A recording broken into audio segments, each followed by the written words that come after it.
Hello and welcome to the i3 podcast. My name is Wouter Klein and I'm the Director of Content for the Investment Innovation Institute. For more information about our educational forums for institutional investors, please visit our website at www.i3-invest.com.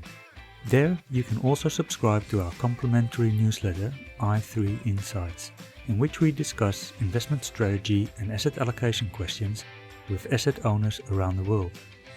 Now, as you all know, we love our disclaimers in this industry, so here's ours.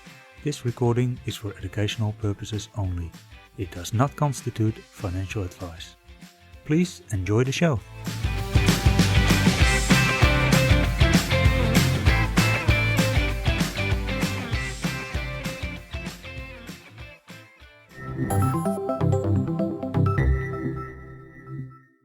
Welcome to the i3 podcast.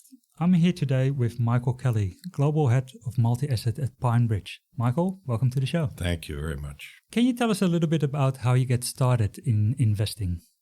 Well, it started somewhere as an undergraduate. I took a course in economics. I was hooked when I graduated. I started looking to go into the field, and I found this small little firm called Alan Greenspan. And there was no Google at the time, and I couldn't really find out a lot of information, but I suspected it was Alan Greenspan's firm, small, boutique-y, 20 people. And I'll never forget the interview process. You'd come in for a half day. You didn't know, you just thought you were going to be interviewed, but you were sat down and you had to go through a Fortran programming test, an econometrics test, and a macroeconomic theory, and a writing test. And it took all day practically. And if you made it through that gauntlet, you were invited back to talk to people. But it all began there. And his forte was really industrial companies, but financial markets. And I just became, very fascinated with that. And he went to become Fed chairman. I migrated over to the equity side of the world at JP Morgan as a stock picker for many years. And at the time, there were no multi-asset teams. Every equity business had what was called a balanced book. And I eventually ended up chairing the committee that oversaw those decisions. So going from initially top down to bottoms up and then something right in between, and I've always since then liked the right in between. Markets always seem to be driven by either something macro or micro. You need to know both perspectives to see which is more relevant at the time. But, it's been a lot of fun ever since. So what was Alan Greenspan like in those early days? Well, he was a workaholic. His first marriage lasted a couple of weeks till his wife understood his work habits. To me, that was a learning opportunity because I was willing to work with him over the weekends at a small firm, got to know him very well. But, he was a very delightful guy, serious fellow. I remember once we played a softball, we challenged another corporate team. It was GE's corporate softball team. Our little team went out. And very few people know he actually tried out for minor league professional baseball. Right. And I remember he was in his late 50s, and here I am, at 20-something, playing third base. He took first base. And right at the start, someone pounded the ball down the right to me, and I overthrew first base by a mile, and then watched Alan Greenspan running after my long. And he took it very well. He was actually a really nice guy when you knew him well. That sounds like a very interesting introduction as well to Alan Greenspan. Not something that most people probably know about him. So you said you were somewhere in the middle. Is that what attracted you to the multi-asset space, where you have sort of that broader overview between the different asset classes? Well, the different perspectives. And even today at Pinebridge, as a firm, we pride ourselves from being a global but yet multi-asset firm.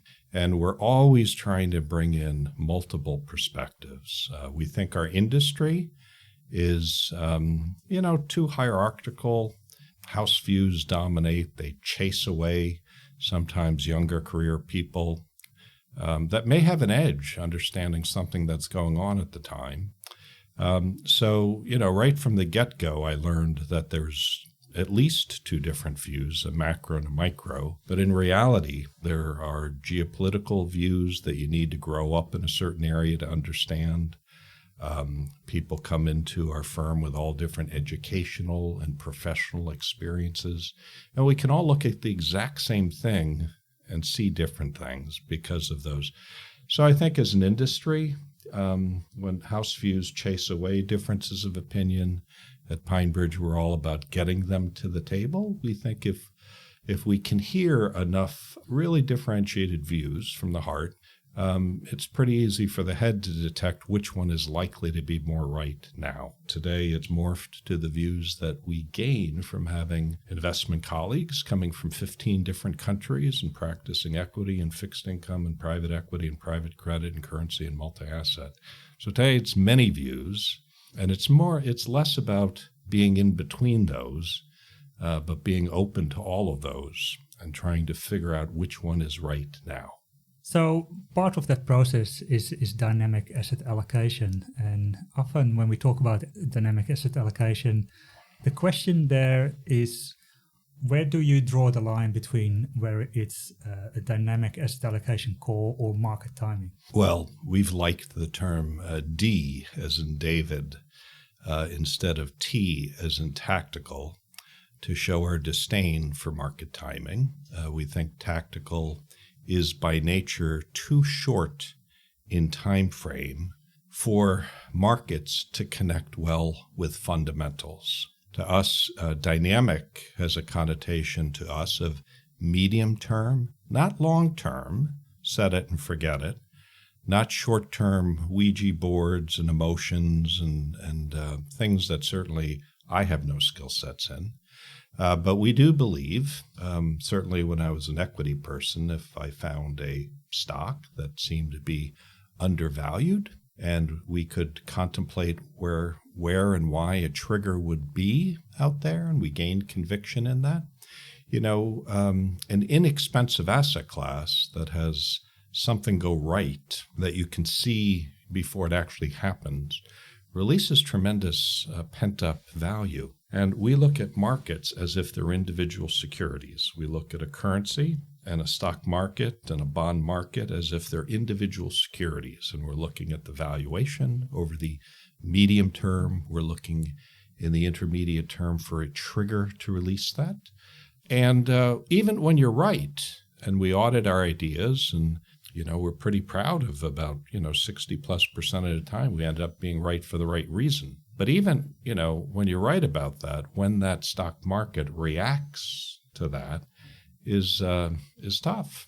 So, we don't try to time market. We try to get the bigger things about right. Doesn't sound very ambitious, but that's pretty hard to do. It helps a lot if you have a lot of help across many different geographies and different teams, and really a great team within your team. But again, we don't think of what we do as market timing. It's just buying a market the same way you would buy a security.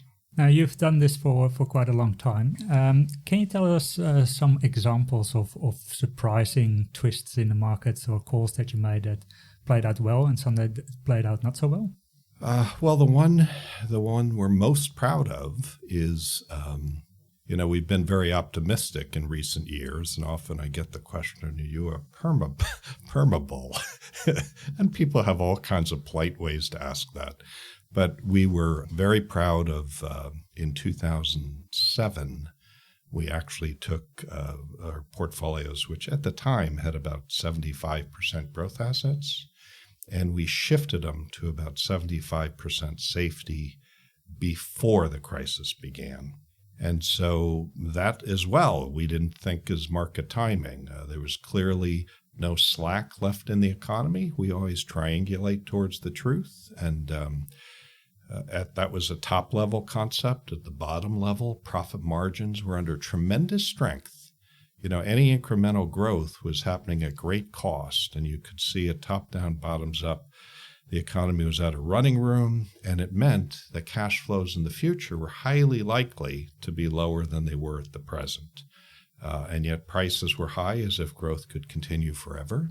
That was a valuation argument. When we buy securities, it's only half of what we do. The other half is, where's the trigger? And interestingly, the trigger was something that, frankly, we were watching for about 20 years. It was the slowest motion train wreck I've ever seen. And while, there are all kinds of books about how greedy Wall Street was, and I'm not going to defend Wall Street by this comment, but the fact of the matter is, it was a matter of economic and social policy to boost home ownership. And the way Congress in the United States attempted to do that was they literally passed legislation that forced the banks to lend more and more to subprime mortgages. And then they got greedy. And it wasn't only more and more, but it was at lower and lower safety scores, what are called FICO scores. And eventually, you get it into the hands in such a big way as a percentage of a bank's capital that it's, you've gone too far. And that happened over 20 years, but it was in 2017 that you could begin to see that unraveling. And so, it's kind of like a detective movie. Is there motive? Is there opportunity? And we could see why that would turn over. And so we could see how the fundamentals would begin, to end their rise and begin their decline, and things looked over that. So that's the one I'm most proud of. You asked, again, very politely, share some of your bloopers with us. And in the financial markets, if you have enough bloopers and you learn from half of them, you're called experienced. That's that's a low bar, but that's what experience means. And so I'm very experienced. And I guess the one that still surprises me the most is in 2016, how when the ECB decided to go with negative interest rates, that didn't surprise us. But to this day, I'm shocked how that collapsed the entire yield curve in the medium and long end when they took, when you're in positive territory and you take short rates down, quite often markets say, aha, you're stimulating, and in time things will get better and the long end moves up. This time, by going negative, they actually collapsed the entire yield curve. And we certainly did not see that coming. And I put that under kind of my biggest blooper. So is that, you think, looking back on that now, a result of people didn't know what to expect at negative interest rates? And so this idea that uncertainty is the worst condition for financial markets? Well, we're still trying to put together all the pieces. A lot of people would say we've been in this post-crisis slow recovery where the demand has just been way too slow, and therefore interest rates have shown you that. We only think that's probably about a third of the reason. The other 2/3 is that, we still, in 2020, on my clock, the financial crisis ended in February 2009. So isn't it interesting that in 2020, February 2020, we still have crisis-orientated monetary policy? We've still been ballooning central bank balance sheets and taking yield curve-orientated debt out of the hands of private investors. So markets have gone up a lot since then, but the supply of, if you will, hedging vehicles through government bonds has been shrinking, and they need to keep up pari passu with the markets. You need a fair balance between those assets. So there's been an increasing scarcity value, which had pulled down yield curves prior to going negative. But then with the short rate, I think a lot of people inferred the central banks must know something nefarious that we don't know. Growth must be even slower. Oops, looking over our shoulders, general always fight the last wars. You can see 2016, from that point onward, people have been trying to call the next recession. And I think that was a turning point in a lot of people's heads to say it must be late. Look at the calendar. Look how many years have gone by. Why would central banks be acting in this desperate way? But, I think the real answer is, somewhat still a little bit unknowable because most of us were shocked at the way the entire curve collapsed, not just the short end. So it is an interesting time in that perspective. To slightly shift gears, recently Pinebridge was named as one of the partners of SunSuper, a big pension fund here in Australia. And as part of that partnership, they like to give each of them some research assignments. And for Pinebridge, that resulted into an assignment on active versus passive and how to use it and when to use it in which markets. Mm-hmm. Can you tell us a little bit about that research and your thoughts around it? Yes, that homework assignment, if you will. And sure. Well, when we talk about being dynamic, what we really mean is that we're a very high active share multi-asset manager instead of strategically always owning the same asset classes in roughly the same proportions with a little bit of the T word, a little of the tactical navigation around that. We aspire to owning everything over time. We follow about 80 asset classes, but only about 20% of that at any given time. So when we talk about being dynamic, to us, the big lever we pull is which of those asset classes should we own now for the next 3-4 years, and then we may not own them again for a decade. The second lever we pull is once we decide on a market, a secondary decision for us is always, should we own that market passively, actively, or in a low-risk, managed somewhere in between type of product. And SunSuper knew that we had that practice. It's a little bit different than how other people do. So yes, they asked us to share our methodologies and our thinking on why we do that and how we do that. And it certainly contrasts with many people's view that there are markets that are somehow so efficient don't even bother, go passive, and others that are like shooting the proverbial duck in a pond. They're so easy, always be active. There's certainly elements of truth to that. There are markets that are more efficient than others, but there's still reasonably long periods where a very inefficient market can trade much more efficiently and vice versa. And these things can be measured, for 7 or 8 years. And so we're aware of what we think drives that. We can't predict with precision what those will be, but to us, they're just another 60% hit rate, right? Life is, in a lot of other professions, you feel pretty terrible if you only right 60% of the time. But Warren Buffett coaches us on saying, 60% is pretty good. We think we can make this call, when to be active, when to be passive in a market we like, about 60% of the time. And so we do it.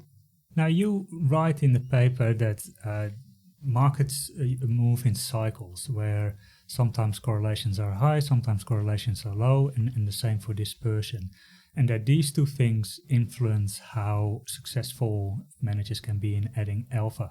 Can you explain that a bit further? Sure. So our work focuses not only on cycles, but also on longer-term regimes.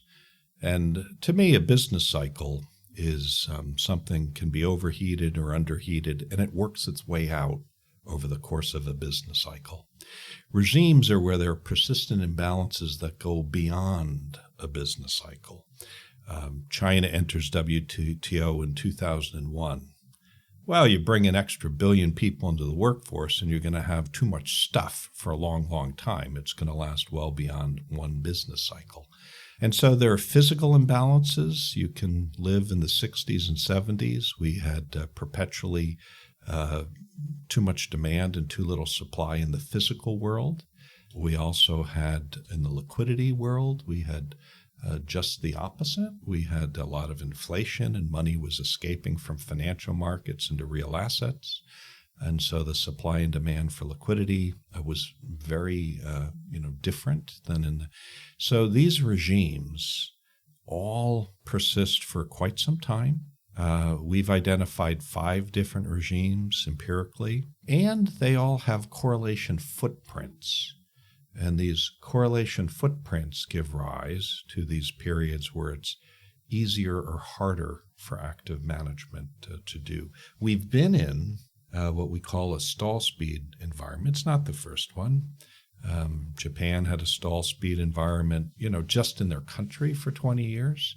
The world had a stall speed environment in the 30s and 40s. The world, again, has a stall speed environment, from 2009, and we're still in it. We're still stuck in this very, slow demand, but demand is growing. Supply is chronically outgrowing it. There's no pricing pressure. And yet in the liquidity world, we still have crisis-orientated monetary policy. The fire hoses are still on at full force, even though there's no demand for liquidity. And so those backdrops, this particular backdrop has we were talking about the yield curve and people using the yield curve to infer growth and demand. And that's only been part of the story why the yield curve is done. But the central banks in that line of thinking have reinforced kind of a perpetual pessimism that's existed post-crisis. When you're pessimistic, and when every asset class owner is pessimistic, they share something in common. And anything shared in common boosts correlations. And when correlations across asset classes are high, it means correlations within securities in those asset classes are typically high as well. And so if you're a great security selector and you can see how a business is fundamentally changing, they're coming out with a new product, they're doing a restructuring before the market does, when you're right about a lot of things for the right reason, and you have a good batting average, but you have high pairwise correlations, that means it's more of a stock market and not a market of stocks. It's a sea of stocks going up and down more in unison than they normally do.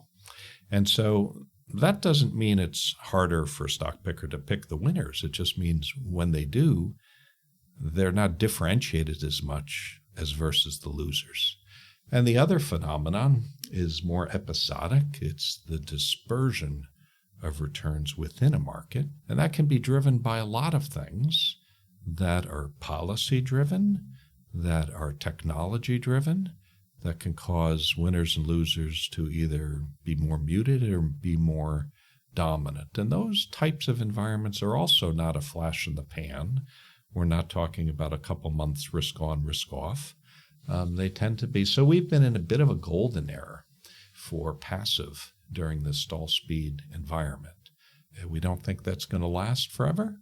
We have a couple ideas of why and when it will end, but as long as it is the way it is, we've traversed this period, for somebody who philosophically is an active firm. So we've had a lot of active products throughout, but a lower portion of our overall than we normally do during this period, and more passive than we normally do during this period. Fair enough. So with these cycles going up and down, what are some of the tools that you use to identify them? I think you made a reference to some asset allocation tools can be employed there, but can you tell us a little bit about how you identify the cycles and the shifts? Well, we have no magical tool that gives us an answer.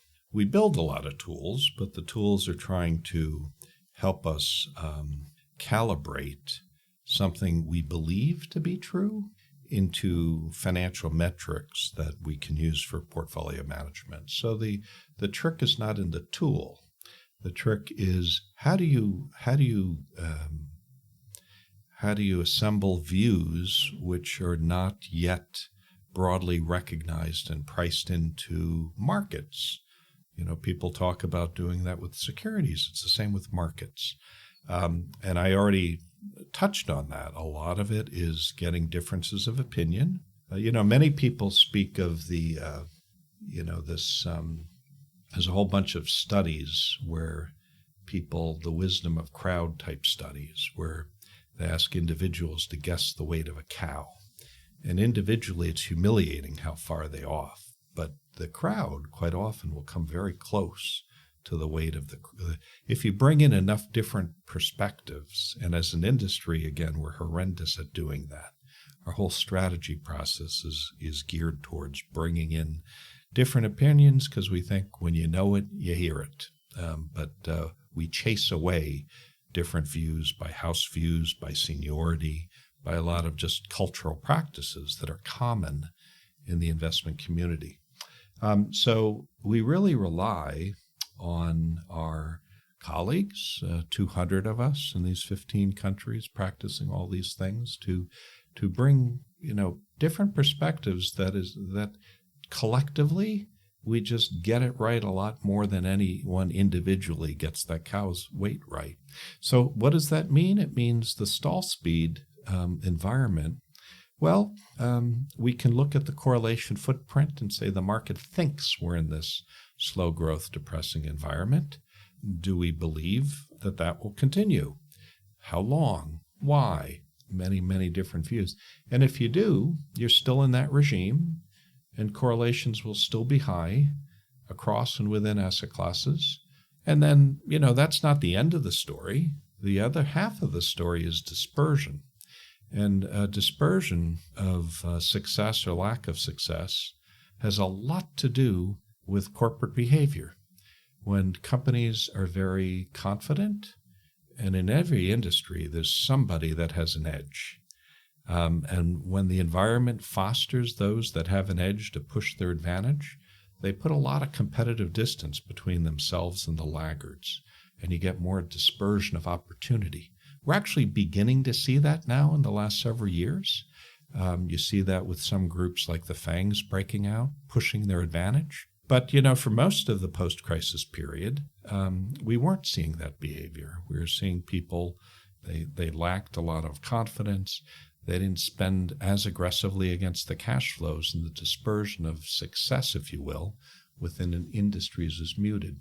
So that's one that we tend to watch more bottoms up to see when the animal spirits rise and begin being deployed. We would expect a dispersion of success or failure to rise. And that's another big driver of when to be active or when to be passive. So this idea that in some cycles, active management brings more fruit to the table than in other cycles. How commonly accepted would you say that is? I can imagine that there's a vast number of your fund manager competitors that say, no, we can outperform all the time. Really? Yeah, of course. But I'd say it's not that commonly accepted. Well, first of all, yes, if you're going to be active, why are you going to have a sustainable edge? And markets are really smart, and even if you have an edge, they're always trying to take the edge away from you. But despite that, we're a big believer that good managers exist and come up with really great, idiosyncratic ideas, and you can find them as a manager selector. Again, for us, this is our secondary gig. But even for us, we have success finding those managers. So, but is that the accepted norm? I'd say no. I'd say the accepted norm is there are markets always and everywhere that are very efficient, don't even bother, just be passive. And there are some that are always inefficient, always go full bore out, active there. I think that the consensus view, and we're not saying it's wrong. It's just that it has to be nuanced a bit. Efficient markets have periods, for 3-5 years where they can become much less efficient, and vice versa. And instead of just looking backwards and saying historically this one has been efficient or hasn't been, you can actually look forward and say, those markets that have been more or less efficient, well, let's actually measure two things. Let's measure the pairwise correlations in those markets, and let's measure the dispersion of returns in those markets. And let's be on the alert for what causes those things to change. And when we see a change, let's then expect that maybe for periods of 5 years, that may be very different. I'll give you an example. So one is, it's broadly accepted that small cap stocks in most markets are less efficient than large cap. And in U.S. small cap, something very different has happened than in, let's say, European small cap or emerging market small cap or Japanese small cap, which is that, the feeding ground of younger companies that attracted some success and then went public has been interfered with because post-crisis, we've had such a boatload of regulation that a public company must meet that it's made it too expensive for a small company to be public. And so today, most of them just skip the going public until they're much larger. And what that means is the dispersion of really different business models has shrunk. And if you look at the hit rates of U.S. small cap managers who tend to outperform, most 5-year periods are in the high 50s, low 60s. In the last 5-year period, it's below 50%. So, if dispersion or correlation change, predictably, that market efficiency will change. Now, it's not predictable looking forward if the correlations or the dispersions will change. But again, for that reason, we did think that, they're skipping going public. We understand why. It's going to persist for a long time. And we've held our small within the United States in a passive form, even though we've held it in Europe and Japan and elsewhere in an active form. It's interesting because that development that companies stay private for longer, and so some of that growth doesn't come through the listed markets anymore. I think some fund managers have thought about it in the sense that, okay, maybe we need to add a little bit of private assets in a otherwise listed portfolio. What is your view on that? Growth-orientated venture, sure. I don't think that's the dominant reason one should be in private assets or public assets, but it's a contributing reason for that. The venture space has done really well because many of those burgeoning young business models stayed in private hands in venture money. And some of them grew up to be, Jack they just went to the sky. So, before you'd have seen those in the public market. Yeah. So are public markets in danger of losing their relevance? Oh, I don't think so. Things will go back and forth. More and more of the companies are private. We've had a shrinkage of companies, at least in the United States, that are public. This won't go on forever. Things will change.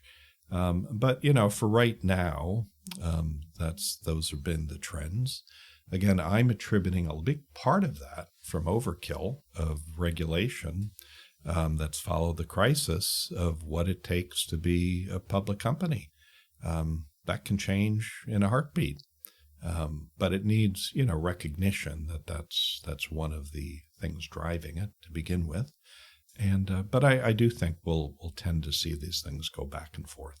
Now, recently you updated your research into the active-passive question with adding in ESG and what ESG policies do to the treatment of particularly passive strategies.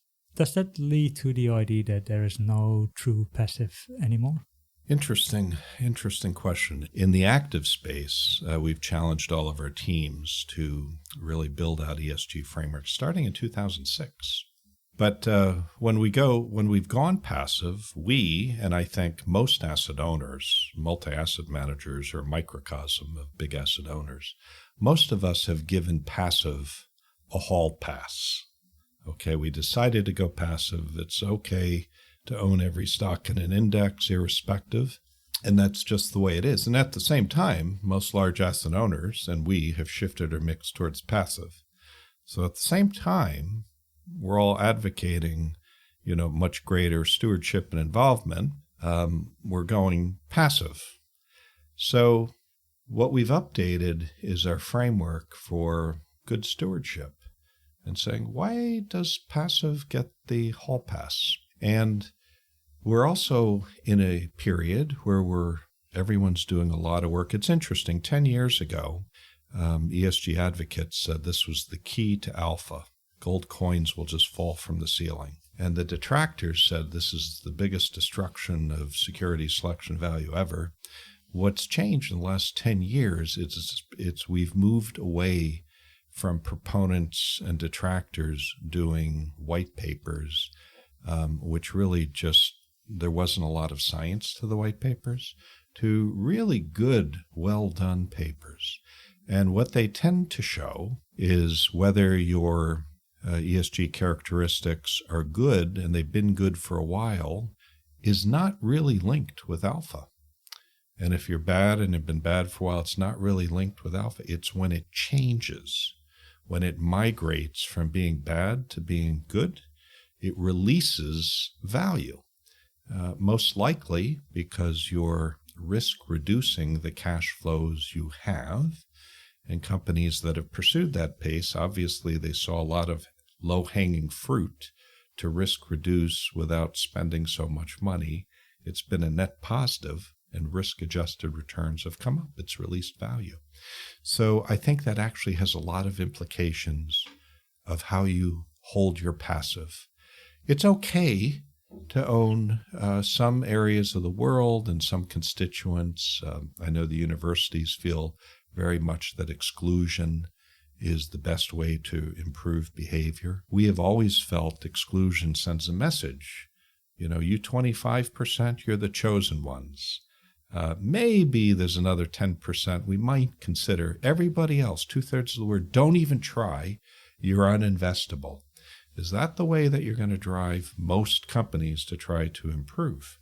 And in areas like climate, what's driving this is there's a sense of urgency now. So we've always focused more on improvement, but in the last 5 years, there's a lot of good rigorous work. That's actually what's releasing it. And many say, well, no, it's just higher quality companies, and higher quality companies happen to have done better.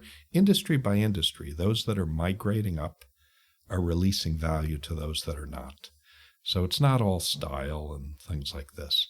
So anyway, what this means, for us at least, is a framework is just becoming crystal clear to us.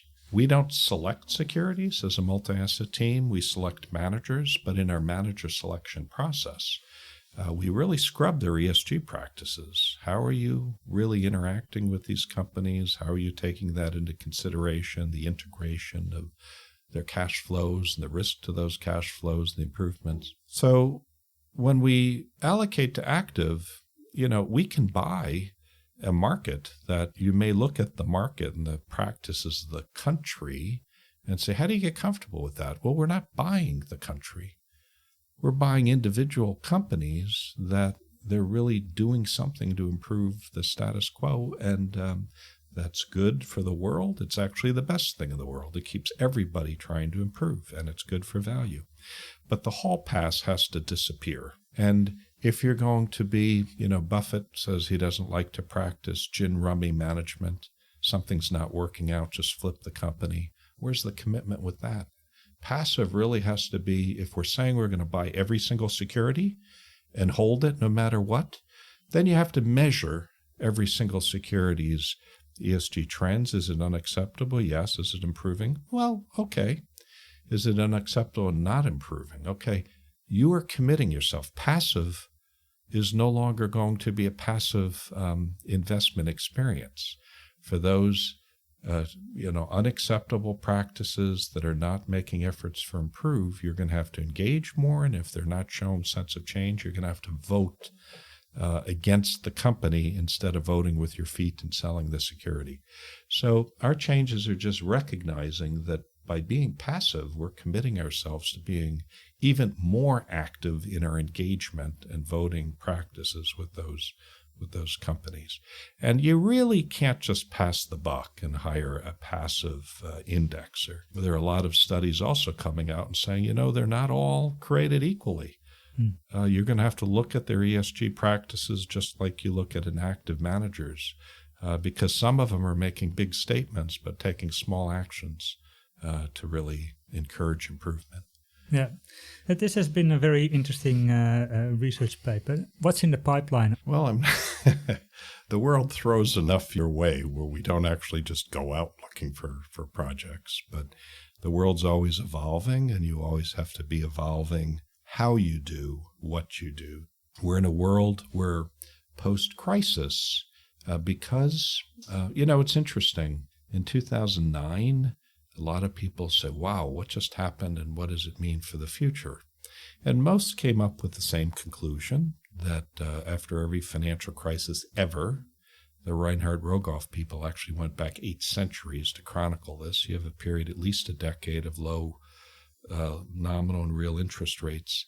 Now, we knew that was the case, but really economic data didn't go back in any, vigorous way prior to the 1940s. So we knew it was the case. We just didn't know why it was the case. Now we know why, because the pessimism that follows it means people underinvest and underconsume, and therefore the savings rate goes up. And if it goes up and it hovers high for a long time, you end up with a global savings glut.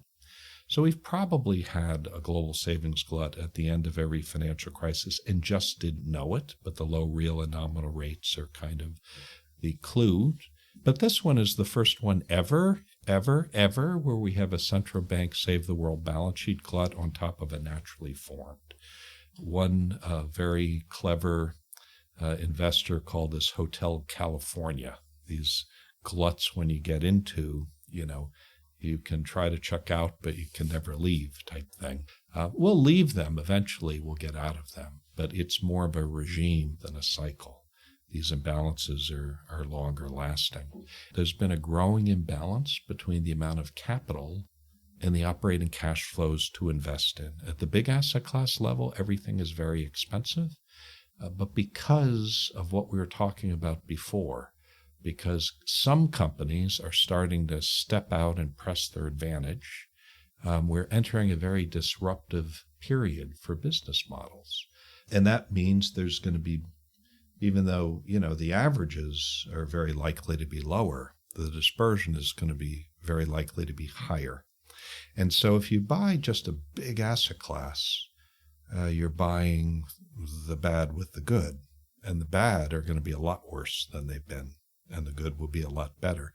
So in terms of the refinements, we've been spending a lot of time finding pockets within equity and fixed income and currency and commodities that are likely to really stand out. They're hitting their mojo, even though it's a fairly depressed environment. Yeah. Interesting times ahead. Well, Michael, thank you very much for making the time to have a chat with us. It was a pleasure. Thank you. I enjoyed it. Thank you for listening to the i3 podcast. For more information, please visit www.i3-invest.com. Thank you very much.